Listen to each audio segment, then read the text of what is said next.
En el último panel de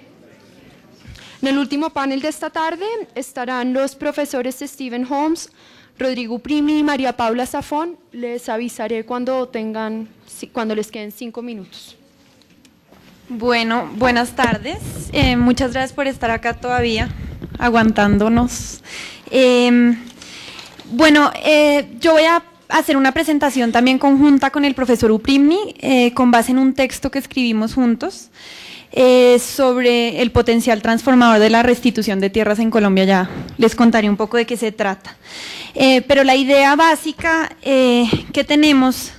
es tratar de pensar y analizar críticamente la opción de la restitución de tierras. Esta es una opción que, como se ha mencionado varias veces el día de hoy, ha tomado especial fuerza en la discusión en los últimos años en Colombia. Primero promovida por organizaciones de víctimas y de derechos humanos, con base en estándares internacionales y cada vez más estándares nacionales, en particular constitucionales, pero que al parecer está generando consensos más amplios. El proyecto de ley de víctimas que mencionaban esta mañana muestra que al parecer el gobierno está apoyando un capítulo de restitución de tierras para incluir en ese proyecto de ley. Digamos, ya veremos un poco más en detalle cómo podría explicarse ese apoyo, pero digamos, el tema es que la idea de la restitución de tierras se está tomando como una solución al problema de tierras en el marco de los intentos por lograr la transición de la guerra a la paz. Está tomando mucha fuerza en Colombia. Y entonces la idea que tenemos con el profesor Uprimni en esta presentación es analizar esta opción de restitución, entendiendo sus implicaciones y sus riesgos, pero también tratando de mostrar su importancia y lanzando una idea arriesgada, pero para discutir con ustedes sobre el potencial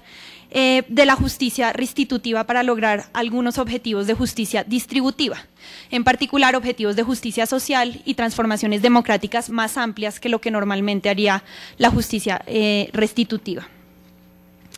Entonces, para ello hemos dividido la exposición en dos. En la primera parte, que presentaré yo, vamos a contextualizar y problematizar la perspectiva de la restitución de tierras en Colombia. Y en la segunda parte, el profesor Uprimni presentará nuestra propuesta conceptual y normativa sobre el potencial transformador de las reparaciones. Para contextualizarlo primero, y acá no me voy a detener mucho porque varios se han referido a esto, pues es hablar de la relación entre tierras y conflicto, las tierras y el conflicto armado en Colombia. Como varios han mencionado, digamos, el problema de la tierra es central en el conflicto armado, y ello, como también lo han mencionado ya, porque la distribución desigual de la tierra y la marcada concentración de la tierra en el país pueden entenderse tanto como una causa estructural del conflicto, pero también como una consecuencia del conflicto. Entonces me refiero brevemente a esos dos puntos. En primer lugar, uno puede ver la distribución desigual de la tierra y la concentración de la tierra como causa estructural del conflicto, si se detiene, como algunos lo han hecho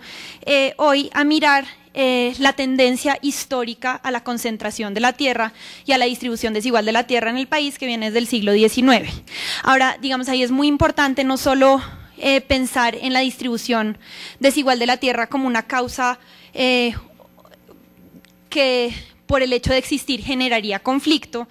porque, digamos, tiene que haber habido algunos precipitantes que hayan hecho que esa causa se dé en Colombia y no en otros países donde hay también distribución desigual de la tierra y no ha habido conflicto.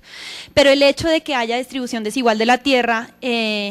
parece ser determinante para que haya explotado el conflicto en Colombia, y ello, yo creo, tiene que ver con varios asuntos. El primero, como lo han mencionado varios,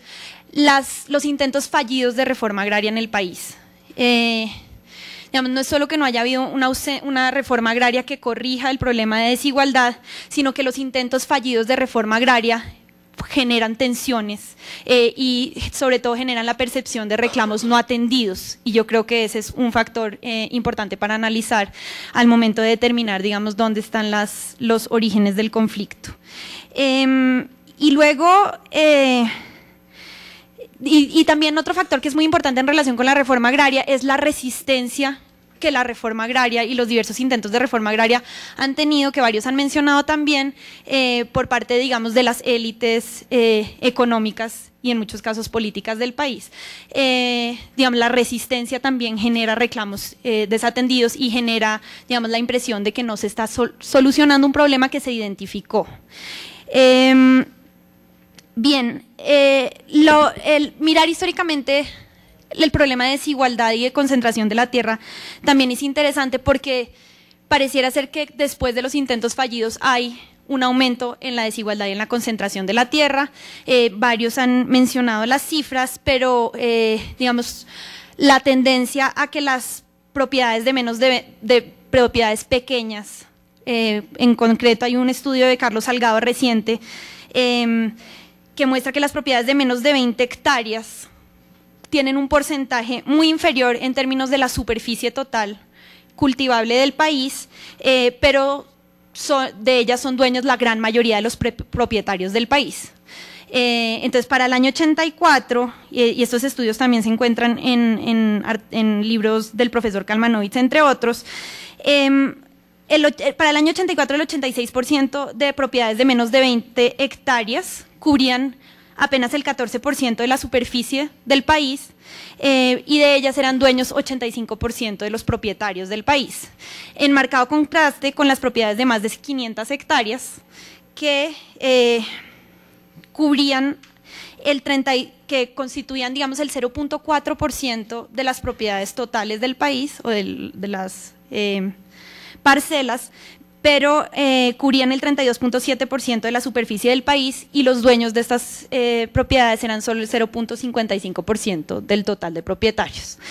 Y digamos, lo que ha sucedido con esas cifras a partir del año 84 es que el conflicto no ha hecho sino agudizar el problema. Y entonces ahí me refiero a el problema de la tierra como una consecuencia también del conflicto, que lo que ha hecho es exacerbar el problema de distribución desigual y de concentración de la tierra, con implicaciones, como varios han mencionado, no solo para en el tema de justicia social o de injusticia social, sino también de eficiencia. Porque los predios son cada vez más grandes, menos trabajados, incluso cuando tienen vocación agrícola, y son poseídos o son de propiedad de cada vez menos personas. Entonces, en el conflicto reciente, como varios han mencionado, lo que ha sucedido es una contrarreforma agraria, en la cual, digamos, la tierra no ha sido solo causa del conflicto, sino que se ha convertido en objetivo del conflicto, y no objetivo solamente militar, como indicaban algunos, sino también un objetivo económico y político para, digamos, establecer poderes regionales e incluso nacionales en algunos casos. Y eso se ha podido en buena medida por, digamos, el aprovechamiento de la situación de precariedad de la información sobre la propiedad de la tierra y de precariedad en los derechos, que varios han mencionado también. Digamos, los datos los han mencionado ya varios, sobre todo de esta etapa reciente del conflicto, en cuanto al coeficiente de Gini y a la magnitud del despojo en hectáreas, pero vale la pena también ver cómo, digamos, cambió la concentración de la propiedad de la tierra del año 84 al 2003, como lo muestra Carlos Salgado. Entre estas dos fechas, las pequeñas propiedades de menos de 20 hectáreas pasaron de cubrir el 14.9% de la superficie del país al 8.8%. Y en contraste, las grandes propiedades de más de 500 hectáreas pasaron de cubrir del 32.9% en el año 84 al 62.6% de la superficie del país.